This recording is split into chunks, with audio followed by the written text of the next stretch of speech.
Hi guys, welcome back. വരൂ നമുക്കൊന്ന് മാമാ സംഘടനയിലോട്ട് പോയിട്ട് വരാം. അൻസിബേനെ അപരാധം പറയാൻ വേണ്ടിയിട്ട് മാത്രം ലക്ഷ്മിപ്രിയ കൊടുത്തേക്കുന്ന ഇന്റർവ്യൂവിന്റെ രണ്ടാം ഭാഗം പുറത്തു വന്നിരിക്കുകയായിരുന്നു കഴിഞ്ഞ ദിവസങ്ങളിൽ. അപ്പോൾ അതിനകത്തിലെ കുറച്ച് ഭാഗങ്ങളിലോട്ട് നമുക്ക് പോകാം. അതിന് മുന്നേ തന്നെ റീസെന്റ് ആലപ്പി അഷ്റഫ് അദ്ദേഹം ഇട്ടേക്കുന്ന ഒരു വീഡിയോ ഉണ്ടായിരുന്നു. അതിൽ പറയുന്ന കുറച്ച് കാര്യങ്ങളുണ്ട്. ഈ നീന കുറുപ്പിനെ ലക്ഷ്മിപ്രിയ ആണെങ്കിൽ നീ പുഴുത്തു ചാവടി എന്നൊക്കെ വന്ന് പറഞ്ഞേക്കുന്ന വോയിസ് ക്ലിപ്പ് കാര്യങ്ങളൊക്കെ നമ്മളെല്ലാവരും കേട്ടിട്ടുണ്ടായിരുന്നു, പുറത്ത് വന്നിട്ടുണ്ടായിരുന്നു. അപ്പോൾ അതിനുശേഷം പുള്ളിക്കാരി പോയിട്ട് കെട്ടിപ്പിടിച്ച് ഉമ്മ കൊടുക്കുന്ന ഒരു സീന് കാര്യങ്ങളൊക്കെ ഉണ്ടായിരുന്നു. നമുക്ക് ആദ്യം അത് കണ്ടിട്ട് തന്നെ ഈ ഒരു വീഡിയോ തുടങ്ങാം.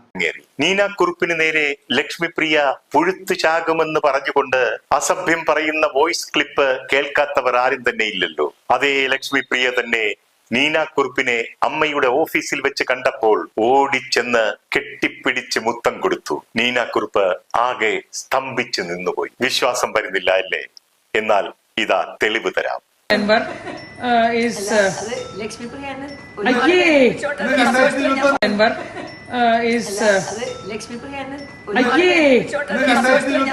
അവിടെ നിൽക്കുന്ന ആൾക്കാർ തന്നെ അയ്യേ ഇതെന്തുവാ ഇങ്ങനെ ചോദിക്കുന്നുണ്ട്.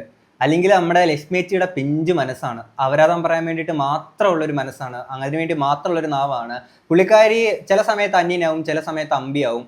ഈ അമ്പിയാവുന്ന സമയത്ത് സർവ്വസംഗളമംഗല്യേ ശിവേ സർവാത്ത സാധിക, പെട്ടെന്ന് അന്യനായിട്ട് നീ പുഴുത്ത് ചാവടി എന്നിട്ട് അവൻ്റെ ബിഗ് ബോസിനകത്തൊക്കെ അവൻ്റെ തുപ്പുന്ന സീരി അങ്ങനെ കുറച്ച് സംഭവങ്ങളൊക്കെ നമ്മൾ കണ്ടിട്ടുണ്ടായിരുന്നു. അങ്ങനെ ഏത് നിലവാര താഴ്ചയിലോട്ടും പോകാനൊക്കെ ഉണ്ട് ഒരു മടിയും ഇല്ലാത്ത ഒരു വ്യക്തിയാണ് നമ്മുടെ ലക്ഷ്മി ചേച്ചി. ഇനി ഈ ലക്ഷ്മി ചേച്ചിനെ പറ്റിയിട്ട് ശാന്തിവിള ദിനേശ് പുള്ളിക്കാരൻ ഇട്ടേക്കുന്ന വീഡിയോക്കകത്ത് പറഞ്ഞ കുറച്ച് കാര്യം ഉണ്ടായിരുന്നു. നമുക്ക് അതുകൂടെ ഒന്ന് കേൾക്കാം. ഓർത്തത് തുണി കൊടുക്കാൻ സമയമില്ലാത്ത ഒരു യുവ നടിയെ തോൽപ്പിക്കാനായി അവളുടെ മുറിയിൽ മിഥിൽ രാജ് വന്നു. വെളുപ്പിന് 4 മണിക്ക് ഞാനത് കണ്ടു. പിന്നെ ഞാൻ അവൾക്ക് മദ്യം ഒഴിച്ച് കൊടുത്തിട്ടുണ്ട്, അവളത് കുടിച്ചിട്ടുണ്ട് എന്നൊക്കെ വാചകം അടിക്കുന്ന കണ്ടപ്പോൾ ഭർത്താവ് ഉദ്യോഗസ്ഥന് നന്നായി അറിയാവുന്ന തൻ്റെ വ്യഭിചാര കഥകൾ കൂടി ഓർക്കുകയും പറയുകയും ചെയ്യാമായിരുന്നു എന്ന് പറയാനാണ് ഞാനിത്രയും പറഞ്ഞത്. ഞാൻ ഒഴിച്ച് കൊടുത്തിട്ടുണ്ടല്ലോ അവർക്ക് മദ്യം. അപ്പോൾ എവിടെ വെള്ളമടിക്ക് അറിയാമെന്ന് മനസ്സിലായില്ലേ? ലക്ഷ്മി ചേച്ചി അങ്ങനെ മദ്യപിക്കൂ? ഇല്ലത്തതൊക്കെ പാടുണ്ടോ? പാടില്ലല്ലോ ഇല്ലേ? പിന്നെ ഈ പറയുന്ന പോലെ ചേച്ചിയുടെ കഥയെന്നൊക്കെ പറയുമ്പോൾ പുള്ളി ചുമ്മാ പറഞ്ഞായിരിക്കുമല്ലേ. നമുക്ക് എന്തായാലും ബാക്കിയും കൂടെ കേൾക്കാം. 4 മണിക്ക് അവളുടെ റൂമിൽ ചെന്നപ്പോൾ മിഥിൽ രാജ് അവളുടെ റൂമിൽ ഇരിക്കുന്നു. ഇവളെന്തിനാ 4 മണിക്ക് വേറെ ഡ്യൂട്ടിക്ക് പോയിട്ട് പോയതായിരിക്കും, മനസ്സിലായോ?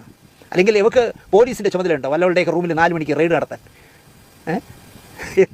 എന്ത് പറയാൻ? തനിക്കതിനുള്ള എന്ത് യോഗ്യതയുണ്ട് എന്നുകൂടി ഈ പറയുന്ന നപുംസകം ചിന്തിക്കണമായിരുന്നു എന്നാണ് എനിക്ക് പറയാനുള്ളത്. തൂറ് തോപ്പിക്കുക എന്ന് പറയും പോലെ നാറ്റി തോപ്പിക്കാനാണ് ഈ കക്ഷി ഇറങ്ങിയിരിക്കുന്നത്. ഇതും ഇതിൻ്റെ അപ്പുറം ചിലപ്പോൾ ഇനി പറയാം. എന്ത് ലാംഗ്വേജാണിത്? ഈ മനുഷ്യർ ഈ വാഗണ്ടല്ലേ ചോറുണ്ണുന്നേ. എന്നാണെങ്കിലും പറഞ്ഞ വാക്ക് നഹുംസകം. അതെ ലക്ഷ്മിപ്രിയ, നിങ്ങളൊരു നഹുംസകമാണ്. വായിക്കൊള്ളാവുന്ന ഏതെങ്കിലും വാക്ക് പറയാനുള്ളതിന് നിങ്ങളൊരു നഹുംസകമാണ്. എന്താണെങ്കിലും ലക്ഷ്മി ചേച്ചീനെ പറ്റിയിട്ടുള്ള കുറേ കഥകളും കാര്യങ്ങളൊക്കെ ഉണ്ട്. അൻസിബയ്ക്ക് ഇത് പലതും അറിയാം. അൻസിബ ഇതെങ്ങാണ് പുറത്ത് വന്ന് പറയുകയാണെങ്കിൽ എന്നെ പൊന്നിച്ച് നിങ്ങൾ അതിനെക്കാട്ടി വലിയ നാറും. ഓക്കെ, നിങ്ങൾക്ക് ഇല്ലാത്തൊരു സാധനം അൻസിബയ്ക്കുണ്ട്, കുറച്ച് ക്വാളിറ്റി എന്ന് പറഞ്ഞൊരു സാധനം. ഓക്കെ, നിങ്ങൾ മറ്റേ കുലസ്ത്രീ വൈബിൽ കുറേ സാധനങ്ങൾ, കുറേ അഭിനയം റിയൽ ലൈഫിൽ കാണിച്ചത് കൊണ്ട് മാത്രമായില്ല. ഓക്കെ, ഈ നിലവാരം ക്വാളിറ്റി എന്നൊക്കെ പറഞ്ഞ സാധനങ്ങൾ മനുഷ്യന് ബേസിക് ആയിട്ട് വേണ്ടുന്ന കുറച്ച് സാധനങ്ങൾ അത് നിങ്ങൾക്കില്ല. പറഞ്ഞിട്ട് കാര്യമില്ല. നിങ്ങൾ ആദ്യം അൻസിബ ജിഹാദിയാണ്, മറ്റേതാണ് മതം, അത് ഇത് വർഗീയത പറഞ്ഞിട്ട് എങ്ങനെയൊക്കെയോ തകർക്കാൻ ശ്രമിച്ചു.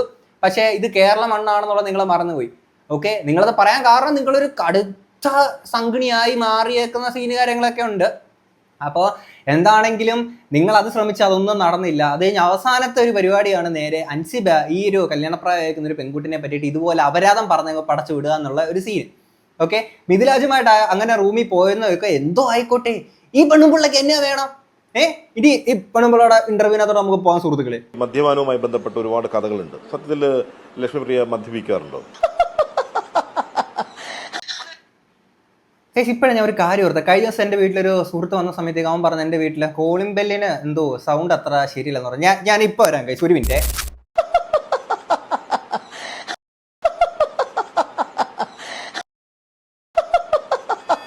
സോ ഗൈസ്, നമ്മളങ്ങനെ തിരിച്ചെത്തിയിരിക്കുകയാണ്. അപ്പം വീട്ടിലെ കോളിംഗ് ബെല്ല് കാര്യങ്ങളൊക്കെ റെഡി ആക്കിയിട്ടുണ്ട്. എനിക്ക് ലക്ഷ്മിയേച്ചിയെ പറയാനുള്ളത്, നിങ്ങൾ വീട്ടിൽ വന്ന് എനിക്ക് കോപ്പറേറ്റ് ഒന്നും തരല്ലേ, എനിക്ക് അത്രേ പറയാനുള്ളൂ. ചേച്ചിയുടെ സൗണ്ട് ഒന്ന് യൂസ് ചെയ്യണം, ഒന്നും തോന്നരുത് കേട്ടോ. അവരൊക്കെ ഒരു തെളിവ് കൊണ്ടുവരട്ടെ, ഒരു ഫോട്ടോയോ ഒരു വീഡിയോയോ എന്തെങ്കിലും കൊണ്ടുവരട്ടെ. പക്ഷേ അവരെ കൊണ്ട് ഇതൊക്കെ ചെയ്യിപ്പിക്കുന്നത് എന്ന് ഞാൻ വിചാരിക്കുന്ന അൻസിബ ഹസന് ഞാൻ മദ്യം വാങ്ങിക്കൊടുത്തു. ഈ അൻസിബ ഹസൻ മദ്യപിക്കോ മദ്യപിക്കാതിരിക്കോ എന്തോ ചെയ്യട്ടെ, നിങ്ങൾക്ക് എന്ത് വേണം പുള്ളിയെ? സോറി, വേറൊരു കാര്യമുണ്ട്. ഇവിടെ പറയുന്നൊരു കാര്യം എന്ന് വെച്ചാൽ അൻസിബ ഹസന് വേണ്ടിയിട്ട് കുറേ യൂട്യൂബേഴ്സ് അങ്ങനെ ചെയ്യുന്നു ഇങ്ങനെ ചെയ്യുന്നു എന്നൊക്കെ പറയുമ്പോഴത്തേക്കിനെ എടേ നമ്മളിവിടെ അരിയാഹാരമാണ് കഴിക്കുന്നത്. ഓക്കെ, ഈ പറയുന്ന യൂട്യൂബേഴ്സ് എന്ന് പറയുമ്പോൾ ഇവര് എന്തോ അൻസിബയുടെ കയ്യിൽ നിന്ന് പൈസ വാങ്ങിച്ചിട്ട് ആൾക്കാർ വീഡിയോ ചെയ്യുന്നതാണോ നിങ്ങൾ വിചാരിക്കുന്നത്? നിങ്ങൾക്ക് എന്ത് വെളിവും ബോധമുണ്ട്? നിങ്ങളും ശ്വേതാമേനും കൂടെ അൻസിബയ്ക്കെതിരെ സൈബർ അറ്റാക്ക് പടച്ചുവിടാനെ കൊണ്ട് കുറെ ഈ ഫണ്ട് ഇറക്കിയിട്ടുണ്ടല്ലോ. അതൊന്നും പ്രശ്നമില്ല. നിങ്ങൾ അങ്ങനെ ചെയ്യാനെ കൊണ്ട് ചെയ്യുന്ന കാര്യങ്ങളൊന്നും നിങ്ങൾക്ക് കുഴപ്പമില്ല. ഇത് നേരെ നിങ്ങൾ പറയുന്നത് ഇതുപോലെ അൻസിബയ്ക്ക് വേണ്ടിയിട്ട് സംസാരിക്കുന്ന ആൾക്കാർ എന്തോ ഒരു അജണ്ടയുടെ ഭാഗമായിട്ട് എന്നുള്ള രീതിയിൽ നിങ്ങൾ പറയാൻ ശ്രമിക്കുന്നുണ്ട്. മറ്റേ ജസ്റ്റിസ് ഫോർ അൻസിബ ഇട്ടു, അത് വലിയ പ്രശ്നം, മറ്റേത് പ്രശ്നം എന്ന് പറയുമ്പോഴത്തേക്കിന് ഒരു കാര്യം കാണുമ്പോൾ ആരുടെ ഭാഗത്താണ് ശരിയെന്ന് തോന്നിയിട്ടാണ് ആൾക്കാർ നിൽക്കുന്നത്. അതാണ് അവരുടെ അഭിപ്രായമാണ് എന്ന് പറയുന്നത്. ഓക്കെ, പിന്നെ ലക്ഷ്മിയേച്ചി നിങ്ങളുടെ സങ്കടം നമ്മൾ മനസ്സിലാക്കുന്നുണ്ട്. കാര്യം ലക്ഷ്മിയേച്ചി അപരാധം പറയുമ്പോൾ ആരും ചേച്ചീനെ സപ്പോർട്ട് ചെയ്യുന്നില്ല, ഒറ്റപ്പെട്ട് നിൽക്കുന്ന ഒരു അവസ്ഥയാണ് ചേച്ചിയുടെ. പക്ഷേ ഞാൻ അങ്ങനെ ചേച്ചീനെ ഒറ്റപ്പെടുത്താൻ ആഗ്രഹിക്കുന്നില്ല സുഹൃത്തുക്കളെ. ഞാൻ ഉണ്ട് ചേച്ചിയുടെ കൂടെ. ചേച്ചി ആരും എന്തും പറയട്ടെ, നമ്മളുണ്ട് ചേച്ചിയുടെ കൂടെ. ചേച്ചി പറ, ഇനി ചേച്ചിക്ക് വേണ്ടി നമ്മൾ സംസാരിക്കും. ചേച്ചി പറ. ബില്ലും ആ സ്ഥലവും ഡീറ്റെയിൽസും എല്ലാം എന്റെ ഈ ഫോണിലുണ്ട്. മറ്റേ ശങ്കരാടി ചോദിക്കുമ്പം കൈമലർത്തുന്ന പോലെയല്ല. സെപ്റ്റംബർ 13 ബ്ലൻഡ് എന്ന് പറയുന്ന ഒരു റെസ്റ്റോ ബാറിൽ ഈ പറയുന്ന അൻസിബ ഹസൻ എന്നെ കൊണ്ടുപോയിട്ടുണ്ട്. ഞാൻ ആ സമയത്ത് നോൺ വെജ് കഴിക്കില്ല, അരിഭക്ഷണം കഴിക്കില്ല, ഒന്നും കഴിക്കാതിരിക്കുന്ന സർവോപരി അന്ന് എനിക്ക് പനി പിടിച്ചിട്ടിരിക്കുന്ന ഒരു സമയം. ആ കുട്ടിയോട് വേറൊരാളും ഉണ്ടായിരുന്നു. അപ്പൊ അന്ന് അവര് ഭക്ഷണം കഴിച്ചതിന്റെയും അവര് കഴിച്ചതിന്റെയും ബില്ല് ഞാനാണ് പേ ചെയ്തത്. ഭക്ഷണം കഴിക്കുകയല്ലായിരുന്നു. ഭക്ഷണം കഴിക്കാൻ മാത്രമാണെങ്കിൽ ഈ നിരപരാധിയായ എന്നെ അവിടെ കൊണ്ടുപോയത് എന്ത് കാര്യത്തിനാണ്? ഇതുമായിട്ടൊന്നും ഒരു ബന്ധമില്ലാത്ത എന്നെ എന്തിനാണ് അവിടെ കൊണ്ടുപോയത്? എന്തിനാണ്? അത് തന്നെ ചേച്ചിക്ക് അത് നമ്മുടെ ഇല്ലത്തതൊന്നും ശീലില്ല. നിങ്ങളിത് മനസ്സിലാക്കുക കുട്ടികളെ. നമ്മുടെ ശീലത്ത് മദ്യപാനം, മദ്യം എന്താ കഥ, അതൊന്നും പാടില്ല. അങ്ങനെയുള്ള നമ്മുടെ ലക്ഷ്മിയേച്ചീനെ അവിടെ കൊണ്ടുപോയിട്ട് മദ്യം വാങ്ങിച്ചു കുടിപ്പിച്ചെങ്കിൽ ബില്ലൊക്കെ കൊടുത്തെന്ന് പറയുമ്പോ ശിവ നമ്മളിത് ഏത് ശ്ലോകാ ചൊല്ലുക അല്ലേ ചേച്ചി? ഇനി ഈ ചേച്ചീനെ പറ്റിയിട്ട് അലപ്പേശ്വർ വിട്ടേക്കുന്ന വീഡിയോക്കകത്ത് പറയുന്ന ഒരു കാര്യമുണ്ട്, നമുക്ക് അതുകൂടെ കേൾക്കാം. ലക്ഷ്മിപ്രിയ മദ്യപിച്ചു എന്ന് പറഞ്ഞുകൊണ്ട് അതിന്റെ ഫോട്ടോകളും മറ്റുമായി പലരും സോഷ്യൽ മീഡിയയിലൂടെ വന്നപ്പോൾ ഞാൻ അങ്ങനെ ബാർ ഉദ്ഘാടനത്തിന് പോയിട്ടില്ല, ഞാൻ മദ്യപിക്കില്ല, മദ്യത്തിനും മയക്കുമരുന്നിനുമെതിരെ പോരാടുകയും ശബ്ദമുയർത്തുകയും ചെയ്യുന്ന ആളാണ് ഞാൻ എന്ന് പറഞ്ഞ സത്യസന്ധയായ ഇവർ പറയുന്നു അൻസിബയ്ക്ക് മദ്യം വാങ്ങിച്ചു കൊടുത്തു കുടിപ്പിച്ചതിന്റെ ബില്ല് താനാണ് കൊടുത്തതെന്ന്. അപ്പോൾ ഇവർ പറയുന്നത് സത്യമാണെങ്കിൽ ഒരു പെൺകുട്ടിയെ ട്രാപ്പിലാക്കി മദ്യം വാങ്ങിച്ചു കൊടുത്തു കുടിപ്പിച്ചതിന്റെ ഉത്തരവാദിത്വം ഇവർക്കല്ലാതെ മറ്റാർക്കാണ്? അങ്ങനെയൊക്കെ പറയാവോ? നമ്മുടെ ചേച്ചി പാവല്ലേ? അങ്ങനെയൊക്കെ പറയരുത്. നമ്മുടെ ഇല്ലത്ത് ഇതൊക്കെ മഹാപാപമാണ്. ഞങ്ങളുടെ ഇല്ലത്ത് ചേച്ചി അങ്ങനെ ചെയ്യില്ല. എനിക്കറിയാം നമ്മുടെ ലക്ഷ്മിയേച്ചി പാവമാണ്. ലക്ഷ്മിയേച്ചി അങ്ങനെ ചെയ്യൂല. ഇത് പറയുമ്പോഴും ലക്ഷ്മിയേച്ചി ഏതൊക്കെയോ ബാർ റെസ്റ്റോറന്റിന്റെ ഉദ്ഘാടനത്തിന് എന്തൊക്കെയോ പോയി ചേച്ചി അടിച്ചെന്നോ പിടിച്ചെന്നോ എന്തൊക്കെയൊക്കെയോ ആരൊക്കെയോ ഇങ്ങനെ പറയുന്നുണ്ട്. നമ്മൾ അതിലോട്ടൊന്നും പോകുന്നില്ല. നമ്മുടെ ലക്ഷ്മിയേച്ചി, നിങ്ങൾ ബാക്കി പറ. സേവ കഴിഞ്ഞ് 2 മണി വരെ സംസാരിച്ചു കൊണ്ടിരുന്ന ലക്ഷ്മിപ്രിയ റൂമിൽ പോയി കുളിച്ചിട്ട് 3 മണിയായപ്പോൾ വീണ്ടും തിരിച്ചു ചെന്ന് ചെക്കിംഗ് നടത്തി പോലും. റൂമിൽ അപ്പോൾ ഉണ്ടായിരുന്ന ആളോട് ചെക്കിംഗ് ഇൻസ്പെക്ടർ ആധാർ കാർഡ് ആവശ്യപ്പെട്ടു. ഈ കഥ കേൾക്കുന്നവർക്ക് സ്വാഭാവികമായും ഒരു സംശയം തോന്നാം, ഇവിടെ വെള്ളമടിച്ച് കിളി പോയി ഓടി നടന്നത് ആരാണെന്ന്. നേരത്തെ ഇങ്ങനെയൊക്കെ പറയാവോ? ഒന്നിലേലും അപരാധം പറയുന്നത് ഇത്രയും വലിയ തെറ്റാണോ ചേട്ടാ? അതല്ലേ നമ്മുടെ ലക്ഷ്മിയേച്ചി ചോദിക്കണത്. ചേച്ചി പറ, ചേച്ചിയുടെ അപരാധം ചേച്ചി അങ്ങ് പറ. സിനിമകളുണ്ട്, കഥ തുടർന്നുവാണെങ്കിലും ഭാഗ്യദേവതയാണെങ്കിലും ഇതിനപ്പുറമാണെങ്കിലും മോളി ആൻഡി റോക്സ് ആണെങ്കിലും ഒക്കെ ഞാൻ ഗംഭീരമായിട്ട് അഭിനയിച്ച ചിത്രങ്ങളാണ്. എന്നാര് പറഞ്ഞ്? തന്നിരുന്നൊക്കെ പറയുമോ ഞാൻ ഗംഭീര നമ്മളെ ചേച്ചി കിടിൽ അഭിനയമായിരുന്നു. ഓസ്കാർ കിട്ടേണ്ട അഭിനയം തന്നെ ആയിരുന്നു ചേച്ചി വൻ പൊളി അഭിനയമായിരുന്നു. പിന്നല്ല ആരോ ചേച്ചീനെ നല്ല മികച്ച അഭിനയമാണെന്നൊക്കെ പറഞ്ഞ് നല്ല രീതിയിൽ മോട്ടറാക്കി വിടുന്നുണ്ട്. ആ മോട്ടറാക്കി വിട്ടിട്ട് അതും വിശ്വസിച്ചുകൊണ്ടിരിക്കുകയാണ്. ഞാൻ മികച്ച അഭിനയം ഇതൊക്കെ സ്വന്തമായിട്ടൊക്കെ വന്ന് പറയാന്ന് പറയുമ്പോൾ എന്ത് പാടി. പക്ഷേ എന്നാൽ പോലും എന്താ പറയാ, നമ്മളെ പോലുള്ള ആൾക്കാരെ അംഗീകരിക്കാൻ വളരെ വിഷമാണ്. അതല്ലേലും അങ്ങനെ ചേച്ചി, കലാകാരനല്ലാത്തവരെ സമൂഹം അംഗീകരിക്കില്ല. അതങ്ങനെയാണ്. ആ ഒരൊറ്റ ദിവസം ജനറൽ ബോഡിയിൽ ആരെങ്കിലും ഒക്കെ കയറി നിന്ന് പറയും നമ്മൾ സഹോദരങ്ങളാണ്, സഹപ്രവർത്തകരാണെന്നൊക്കെ. ഈ സഹോദരനെയോ സഹപ്രവർത്തകനെയോ ഒന്ന് കണ്ടാൽ അദ്ദേഹം ഒന്ന് മിണ്ടുക പോലും നമ്മളെടുത്ത് ചെയ്യില്ല. അദ്ദേഹമോ? ആരാണ് ഈ അദ്ദേഹം ആരാണെന്ന് പറയൂ ചേച്ചി. എന്റെ അനുഭവം അല്ല, ഒരുപാട് പേർക്ക് എന്റെ അനുഭവം മാത്രം, എനിക്ക് അത് തന്നെയാണ് അനുഭവം. എന്റെ ഒരു പുസ്തകം റിലീസ് ചെയ്യുന്ന സമയത്ത് ചേച്ചിയുടെ പുസ്തകമോ? ചുമ്മാ ശരിക്കും ചേച്ചി പുസ്തകമൊക്കെ എഴുതി? അതെന്ത് പുസ്തകമാണ് ചേച്ചി? ഒരു പ്രമുഖ നടന്റെ അടുത്ത്. അതാണ് എന്റെ 3 വലിയ മനുഷ്യർ എന്ന് പറയുന്ന പുസ്തകത്തിന്റെ ഇതിവൃത്തം പോലും അതാണ്. ലക്ഷ്മിപ്രിയയുടെ 101 അപരാധങ്ങൾ എന്ന് പറഞ്ഞുകൊണ്ട് നിങ്ങൾ ഒരു പുസ്തകം ഇറങ്ങി കഴിഞ്ഞാൽ അതിനെക്കാട്ടി ഹിറ്റ് ആവും എന്നുള്ളതാണ് എനിക്ക് പറയാനുള്ളത്. എങ്ങനെയാണ് ഒരു മനുഷ്യൻ വലിയവനാകുന്നത്? എങ്ങനെയാണ് ഒരു മനുഷ്യൻ ഇത്രത്തോളം അപരാധമാവുന്നത്? സമൂഹത്തിൽ പേരും പ്രശസ്തിയും അല്ലെങ്കിൽ മുൻനിരയിൽ നിൽക്കുന്നു എന്ന് വെച്ചിട്ടാണോ മനുഷ്യനെ വലിയവനാക്കുന്നത്? മനുഷ്യനെ വലിയവനാക്കുന്ന ഘടകം എന്താണ് എന്നുള്ളത് വെച്ചിട്ടാണ് ഞാൻ ഒരു പുസ്തകത്തിന്റെ കണ്ടന്റ് പോലും എനിക്ക് കിട്ടുന്നത്. മനസ്സിലായോ? അങ്ങനെയെങ്കിൽ ഒരു മനുഷ്യനെ അപരാധമാക്കുന്ന ഘടകം എന്താണ്? ഉള്ള അപരാധങ്ങളെ മൊത്തം കാണിച്ചു കൂട്ടിയിട്ട് നിങ്ങൾ എന്തുവാ സ്വയം വെളുപ്പിക്കാൻ വേണ്ടിയിട്ട് ജിഹാദിയാണെന്ന് വർഗീയത പറഞ്ഞു. ഇപ്പൊ അവസാനം വന്നിട്ട് ഈ പറയുന്ന അലന്ന കഥകൾ കുറെ എടുത്ത് പറയുന്നു. നിങ്ങളുടെ കഥ പറയൂ ചേച്ചി. ഇവിടെ ഉള്ളവരൊക്കെ നമ്മളോട് യാതൊരു ഇതുമില്ലാത്ത ഓരോ നടന്മാർ, അതെനിക്ക് പറയാൻ താല്പര്യം. അതെന്ത് ചേച്ചി പറയാത്തെ? ഈ മഹാനടിയേക്ക് പട്ടിയുടെ വില പോലും കൊടുക്കാത്ത ആ നടൻ ആരാണ് ചേച്ചി? ഒരു വലിയ നടൻ, മഹാനടൻ. ഞാൻ മെസ്സേജ് ഇട്ടിട്ടുണ്ട് അദ്ദേഹത്തിന്. ആ മെസ്സേജ് ഒക്കെ എന്റെ ഫോണിൽ ഇപ്പോഴും ഉണ്ട്. അപ്പൊ ഞാൻ പറഞ്ഞു, നിങ്ങളൊക്കെ ലക്ഷ്മിപ്രിയയുടെ പുസ്തക പ്രകാശനത്തിനും ലക്ഷ്മിപ്രിയയുടെ പുസ്തകത്തിന് അവതാരിക എഴുതാനും ലക്ഷ്മിപ്രിയയുടെ നാടകം കാണാനും ഒക്കെ വരുന്ന വിധത്തിൽ ലക്ഷ്മിപ്രിയ ഇനിയും വളരട്ടെ. അപ്പൊ അദ്ദേഹം I'm not in town എന്ന് പറഞ്ഞിട്ട് മെസ്സേജ് അയച്ചു. ഞാൻ ഇറ്റ്സ് ഫൈൻ, നോ പ്രോബ്ലം എന്ന് പറഞ്ഞിട്ട് ഞാൻ തിരിച്ച് അതെന്നാ വർത്താനം ആ ഒരു മഹാനടൻ പറഞ്ഞത്? I'm not in town എന്ന്. ചേച്ചി വിചാരിച്ച ചേച്ചിനെ എന്തോ വലിയ തെറി വിളിച്ചതാണെന്ന്. അതാ ഇറ്റ്സ് ഓക്കെ ഫൈൻ, വരാൻ താല്പര്യമില്ല എന്ന് പറഞ്ഞാൽ പോരെ. ഇത് ചേച്ചി I'm not in town എന്ന് പറഞ്ഞു കഴിഞ്ഞാൽ പുള്ളി ടൗണിൽ ഇല്ല എന്നുള്ളത്. പുള്ളി ടൗൺ വിട്ട് വേറെ എവിടെയോ ഒരു സ്ഥലത്താണ്. അങ്ങനെ പറയുമ്പോൾ ചേച്ചി അതിലും കുറ്റം പറയാണ്. ഞാൻ പറഞ്ഞു ചേച്ചി എന്ന് വിചാരിച്ചു ചേച്ചിനെ വലിയ തെറി വിളിച്ചെന്ന് വിചാരിച്ചു. ചേച്ചിക്ക് ഇങ്ങനെ തെറ്റിദ്ധാരണകൾ പറ്റുന്നതാണ്. എന്തിനാണ് ആൾക്കാർ ഇങ്ങനെ ചേച്ചീനെ ഓരോന്നൊക്കെ പറയുന്നത്? ഒരാൾ കാര്യമായിട്ട് കാര്യം പറഞ്ഞു I am not in town എന്ന്, അതിലും പ്രശ്നമാണ്. എടേ അയാൾ പിന്നെ എങ്ങനെ വരണമെന്നാണ് ഇവർ ഈ പറയുന്നത്? ഇവർക്ക് വേണ്ടിയിട്ട് ആൾക്ക് പല പരിപാടികൾ ഉണ്ടായിരിക്കും. കാര്യം പറഞ്ഞു I am not in town എന്ന്, വരാൻ ചിലപ്പോൾ താല്പര്യമില്ലായിരിക്കും. പിന്നെ എന്തിനാണ് എനിക്ക് മനസ്സിലാവണില്ല. അങ്ങനെ സാവിത്രി ബാർ ഹോട്ടലിലാണ് പിന്നീട് ഇവർ താമസിക്കുന്നത്, പിറ്റേ സ്കെഡ്യൂളിൽ താമസിക്കുന്നത്. ഞാൻ അവിടെ താമസിച്ചിട്ടില്ല, അതുകൊണ്ട് എനിക്ക് അതിനെപ്പറ്റി അറിയില്ല. അറിയാത്ത കാര്യം പിന്നെ പറയുന്നത് എന്തിനാണ് ചേച്ചി? ഇവിടെയും വെളുപ്പിനെ 4 മണി 5 മണി ആയ സമയത്ത് ഇതേ പറയുന്ന മിഥിലാജ് അവിടെ വരികയും ഇതേ ID പ്രൂഫ് ചോദിക്കുകയും അവിടെ സ്റ്റേ ചെയ്യാൻ പറ്റില്ല എന്ന് അവർ പറയും. ഇതേ പ്രശ്നം അവിടെ ഉണ്ടായിട്ടുണ്ട്. അതിന്റെയും CCTV ഫുട്ടേജസ് ഉണ്ട്. അതിനിപ്പോ എന്നാ വേണം? അതാണ് എനിക്ക് ചോദിക്കാനുള്ളത്. അൻസിബ എന്തോ 18 വയസ്സ് പൂർത്തിയായ പെൺകുട്ടിയല്ലേ? അൻസിബയ്ക്ക് ഇഷ്ടമുള്ള ഒരാളുടെ കൂടെ പോവാതിരിക്കുക എന്തോ ആയിക്കോട്ടെ. എന്തിനാ നിങ്ങൾ എന്തിനാ അത് ചോദ്യം ചെയ്യുന്നേ? അതാ എനിക്ക് മനസ്സിലാവാത്തേ. നിങ്ങൾക്ക് എന്താ ശരിക്കും നിങ്ങളുടെ പ്രശ്നം എന്താ? അവർ പോയപ്പോൾ നിങ്ങളെ കൂട്ട് വിളിച്ചില്ലയോ? അവരുടെ നടുക്ക് കിടക്കണമെന്ന് പറഞ്ഞിട്ട് അവർ നടുക്ക് കിടത്തിയില്ലയോ? അതാണ് നിങ്ങളുടെ പ്രശ്നം എന്താണ്? അങ്ങ് പടച്ചിടുക. പിന്നെ കഴിഞ്ഞ വീഡിയോ ഇവരെ പറ്റി ചെയ്ത സമയത്തേക്ക് പറഞ്ഞിട്ടുണ്ടായിരുന്നു അങ്ങനെ എന്തെങ്കിലും CCTV വിഷ്വൽസ് ഒക്കെ ഉണ്ടെന്നുണ്ടെങ്കിൽ നിങ്ങൾ പുറത്തുവിടുമെന്ന് പറഞ്ഞിരുന്നു. ഞാൻ ഈ ഒരു വീഡിയോയിൽ ഞാൻ ആ പറഞ്ഞ കാര്യം ഒന്ന് തിരുത്തുകയാണ്. ഞാനൊരു പിന്നീട് റീതിങ്ക് ചെയ്യുമ്പോഴാണ് എനിക്കത് മനസ്സിലാവുന്നത്. അങ്ങനെ ഉണ്ടെങ്കിൽ തന്നെ പുറത്തുവിടേണ്ട എന്താവശ്യമാണുള്ളത്? അതൊക്കെ ഓരോരുത്തരുടെ പ്രൈവസി അല്ലേ? ഓക്കെ, ഇപ്പൊ അവരങ്ങനെ പോവാതിരിക്കും എന്തോ ആയിക്കോട്ടെ. ഈ പെണ്ണുമ്പിള്ളിക്ക് എന്തോ ഇത്ര പ്രശ്നം എന്ത്? എനിക്ക് അതാണ് മനസ്സിലാവാത്തത്. ഇല്ലത്തെ ഇങ്ങനെയാണോ ചേച്ചി നിങ്ങളെ പഠിപ്പിച്ചേക്കുന്നത്? ഇല്ലത്തെ ശീലങ്ങളൊക്കെ ചേച്ചി പാടെ തെറ്റിക്കണോ? അടുത്ത് വിളിച്ച് ചോദിച്ചിട്ട് അതാണ് ടിനിച്ചേട്ടനോട് ഈ വൈരാഗ്യം വരാൻ കാരണം. ടിനിച്ചേട്ടൻ എന്റെ അടുത്ത് ചോദിച്ചു, ലക്ഷ്മി അവിടെ ഈ കന്യാകുമാരി പോയതുമായിട്ട് ബന്ധപ്പെട്ടിട്ട് എന്തെങ്കിലും പ്രശ്നം അൻസിബയ്ക്ക് ഉണ്ടോ എന്ന് ചോദിച്ചു. അപ്പൊ ഞാൻ എനിക്കറിയില്ല ചേട്ടാ, എനിക്ക് അങ്ങനെ സംഭവമേ അറിയില്ല എന്ന് പറഞ്ഞു. അപ്പൊ ടിനിച്ചേട്ടൻ ഉടനെ പറഞ്ഞു, ഓ ലക്ഷ്മിയൊക്കെ അല്ലെങ്കിൽ നിങ്ങൾ അടയും ചക്കരയല്ലേ, നിങ്ങൾ ഫ്രണ്ട്സിനെ സപ്പോർട്ട് ചെയ്തല്ലേ സംസാരിക്കുള്ളൂ എന്ന് പറഞ്ഞിട്ടുണ്ട്.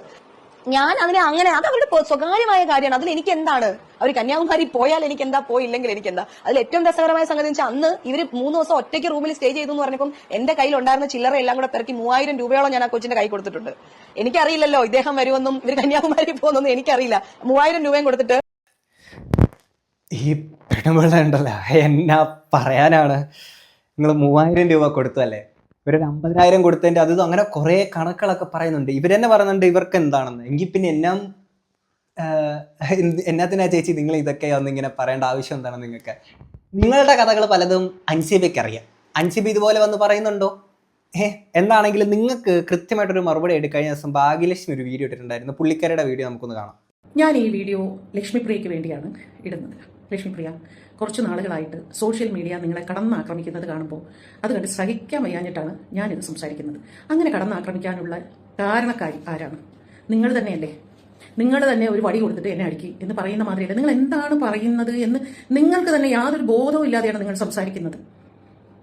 നിങ്ങളുടെ സംഘടനയ്ക്കുള്ളിൽ നിങ്ങളുടെ കമ്മിറ്റിയും അൻസിബയും തമ്മിൽ ഒരു വലിയ പ്രശ്നമുണ്ടായി. പല പല പല പല പ്രശ്നങ്ങളുണ്ടായി. അവർ നിങ്ങളോട് പറഞ്ഞു നിങ്ങൾ ആരും അത് വേണ്ടത്ര ഗൗരവത്തിൽ എടുത്തില്ല, വളരെ നിസ്സാരമായി അതിനെ തള്ളിക്കളഞ്ഞു. അവർക്ക് പറയാനുള്ളത് അവർ പുറം ലോകത്തോട് വന്ന് പറഞ്ഞു. ഈ പുറം ലോകത്ത് വന്ന് പറയുമ്പോൾ എവിടെയെങ്കിലും ഒരിടത്ത് അവർ രാജിവെച്ച്, അതായത് ആദ്യം അവർ രാജിവെക്കായിരുന്നല്ലോ, ആ രാജിവെച്ച് ഇറങ്ങിയപ്പോൾ നിങ്ങൾ ആരെയെങ്കിലും കുറിച്ച് അവർ മോശമായിട്ട് ഒരു പരാമർശം നടത്തിയോ? വ്യക്തിപരമായി ഒരു വ്യക്തിഹത്യ നടത്തിയോ? ജനറൽ ബോഡിയിൽ വെച്ച് അവർക്ക് പറയാനുള്ളത് അവർ തെളിവ് സഹിതം ജനറൽ ബോഡിയുടെ മുമ്പാകെ പറഞ്ഞു. നിങ്ങൾ എല്ലാവരും ഉത്തരം മുട്ടി നിങ്ങൾ രാജിവെച്ച് പുറത്തു വന്നു. പുറത്തു വന്നതിന് ശേഷം ഇനി ഉത്തരം മുട്ടുമ്പോൾ കൊഞ്ഞിനെ കാണിക്കുന്ന പോലെ നിങ്ങൾ അൻസിബയെക്കുറിച്ച് കുറേ പുതിയ കഥകൾ ഇറക്കും. അത് വളരെ മോശമായ കഥകൾ, ഒരു പെൺകുട്ടിയെക്കുറിച്ച് പറയാൻ പാടില്ലാത്ത കഥകൾ. അവൾ മദ്യപിക്കും, അവൾക്ക് ഞാൻ മദ്യം ഒഴിച്ചു കൊടുത്തിട്ടുണ്ട്, അവൾക്ക് മറ്റൊരു പയ്യനുമായിട്ട്. ഇതൊക്കെ ഉണ്ടെങ്കിൽ തന്നെ എന്താ പ്രശ്നം? അൻസിബ മദ്യപിക്കോ അല്ലെങ്കിൽ അൻസിബ ഒരു പയ്യനുമായിട്ട് ബന്ധം അടുപ്പം ഉണ്ടെങ്കിൽ അത് അൻസിബയുടെ സ്വകാര്യ കാര്യം. അതും നിങ്ങളുടെ AMMA എന്ന് പറയുന്ന സംഘടനയുമായിട്ട് എന്താണ് ബന്ധം? അതാണോ നിങ്ങളുടെ പ്രശ്നം? അൻസിബ മദ്യപിക്കുന്നതോ അൻസിബയ്ക്ക് ഒരു പുരുഷ സുഹൃത്തുള്ളതോ ആണോ നിങ്ങളുടെ പ്രശ്നം? എന്തിനാണ് ഒരു പെണ്ണിനെ കുറിച്ച് മറ്റൊരു പെണ്ണായ നിങ്ങൾ ഇങ്ങനെ ഇരുന്ന് പരദൂഷണം പറയുന്നത് ലക്ഷ്മിപ്രിയ? അതുകൊണ്ടല്ലേ നിങ്ങൾ സമൂഹത്തിന് മുമ്പിൽ ഒരു പരിഹാസിയാകുന്നത്? പ്ലീസ് ദയവേത് ഇനിയെങ്കിലും ഇതൊന്ന് നിർത്തും. നിങ്ങൾക്ക് അൻസിബയുടെ അഭിപ്രായത്തിനോട് എതിരഭിപ്രായം പറയണം എന്നുണ്ടെങ്കിൽ നിങ്ങൾ കോടതി മുഖാന്തരം സംസാരിക്കൂ. തെളിവെല്ലാം കയ്യിലുണ്ടെങ്കിൽ കോടതി വഴി സംസാരിക്കൂ.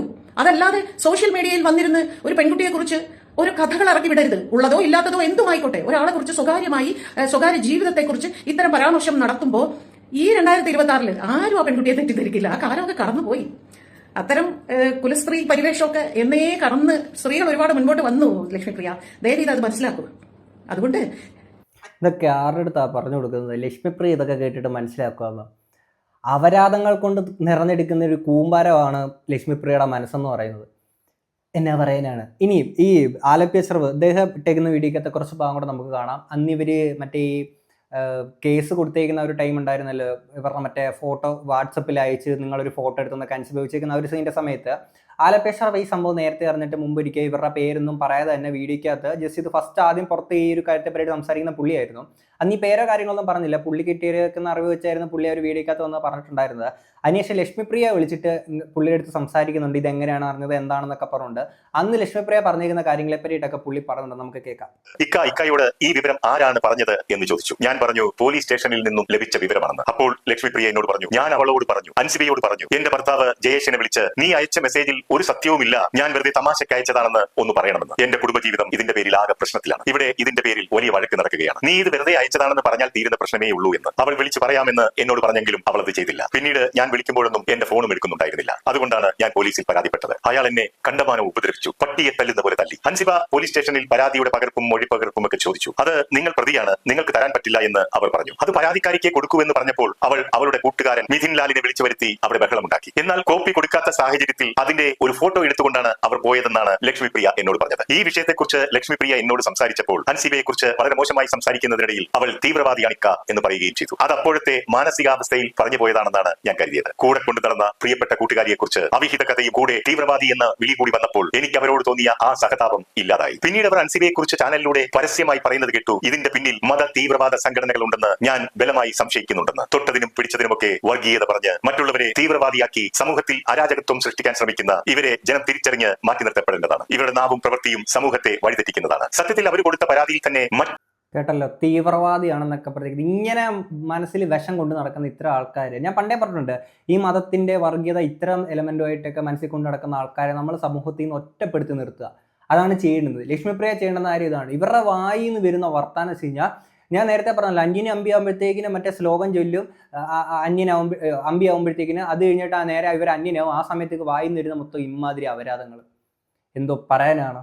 സത്യത്തിൽ അവർ കൊടുത്ത പരാതിയിൽ തന്നെ മറ്റൊരു ക്രൈം ഒളിഞ്ഞു കിടപ്പുണ്ട്. അത് അൻസിബ അയച്ച മെസ്സേജിനേക്കാൾ ഗൗരവമേറിയതാണ്. അവർ പറയുന്നത് അവരുടെ ഭർത്താവ് അവരെ ശാരീരികമായും മാനസികമായും ഉപദ്രവിച്ചു എന്നാണ്. അവർ പറയുന്ന പ്രകാരം ഈ നിസാര പ്രശ്നത്തിന്റെ പേരിൽ അവരോട് ഇത്തരം ക്രൂരത കാട്ടിയ ഭർത്താവിനെതിരെ ഗാർഹിക പീഡനത്തിന് കേസെടുക്കേണ്ടതല്ലേ? ഈ ചോദ്യമാണ് അൻസിബയും ചോദിക്കുന്നത്. ഇതേ ചോദ്യം ഒരു പ്രസ് മീറ്റിൽ ലക്ഷ്മിപ്രിയയോട് മാധ്യമപ്രവർത്തകർ ചോദിച്ചപ്പോൾ അവർ പറഞ്ഞ മറുപടി, അത് ഞാനും എന്റെ ഭർത്താവും തമ്മിലുള്ള പ്രശ്നമാണ്, നിങ്ങൾ എന്തിനാ അറിയുന്നത് എന്നാണ്. ഗാർഹിക പീഡനം നടന്നു എന്ന് പറഞ്ഞ് പരാതി കൊടുത്ത ഇവർ തന്നെ പറയുന്നു, അത് നിങ്ങൾ എന്തിനാ അറിയുന്നതെന്ന്. എങ്ങനെയുണ്ട് അവരുടെ ന്യായം? പൊതുജന പിന്തുണയും ഓക്കെ, ഭർത്താവ് ഒന്ന് നല്ല ഇടി ഇടിച്ച് ഞാൻ വീഡിയോക്കത്തെല്ലാം എല്ലാ ഇവരുടെ വിഷയം ചെയ്യുമ്പോഴും എല്ലാ വീഡിയോക്കത്തെ ഞാൻ എടുത്തെടുത്ത് പറയുന്നതാണ്. അങ്ങനെ വെറുതെ ഒരു ഫോട്ടോ എന്തോലും കണ്ടു, അല്ലെങ്കിൽ ഇങ്ങനെ എന്തോ ഒരു മെസ്സേജ് ഉണ്ട്, എന്തോ വെറുതെ ഇങ്ങനെ കണ്ടിട്ട് ഭർത്താവ് അത്രയും ഇവരെ ഇത്ര ഇതായിട്ട് ചെയ്യണമെന്നുണ്ടെങ്കിൽ അപ്പം അതെന്ത് ഫോട്ടോയാണ് ചേച്ചി? ഒന്ന് ആലോചിച്ച് നോക്ക്. അപ്പം ഇത്രയും പ്രശ്നങ്ങൾ നടന്നിട്ട് അതൊന്ന് ഭർത്താവ് ഇന്ന് ഇടിച്ചതോ വീട്ടിൽ ഗാർഹിക പീഡനം ഉണ്ടായതോ ഒന്നും ഇവർക്ക് പ്രശ്നമല്ല. എന്നിട്ട് ഇവർ തന്നെ ഇടയ്ക്കുന്നുണ്ടായിരുന്നു ഇവർ പിരിയുകയാണ് എന്നൊക്കെ പറഞ്ഞൊരു പോസ്റ്റ് ഇടുന്നു, പിന്നീട് റിമൂവ് ആക്കുന്നു. അങ്ങനെയൊക്കെ ഉള്ള സംഭവങ്ങളൊക്കെ കാണിച്ചു കൂട്ടിയേക്കുന്ന ഒരു വ്യക്തിയാണ്. എന്നിട്ട് അതൊന്നും ഭർത്താവ് ഇതൊന്നും അല്ല പ്രശ്നം, അൻസിബ ചെയ്തേക്കുന്നതാണ്. എന്നിട്ട് അവിടെ കിടന്ന് പുള്ളിനെ വിളിച്ചിട്ട് സംസാരിക്കുക, എന്നിട്ട് ഈ പറയുന്ന തീവ്രവാദിയാണെന്നൊക്കെ പറയുന്നത് എൻ്റെ പൊന്നു കുലസ്ത്രീയെ. ഞാൻ കൂടുതലായിട്ടൊന്നും പറയുന്നില്ല. എന്താണെങ്കിൽ ഇത്രയും കേട്ടിട്ട് നമ്മുടെ ചേച്ചീനെ നമ്മുടെ ഇല്ലാത്ത കാര്യങ്ങൾ കേട്ട് നിങ്ങൾക്ക് എന്താ തോന്നുന്നുള്ളത് തീർച്ചയായും കമന്റ് ബോക്സിൽ പറയാം. നമുക്ക് അടുത്തൊരു വീഡിയോ കാണാം. അപ്പം ശരി, ബൈ.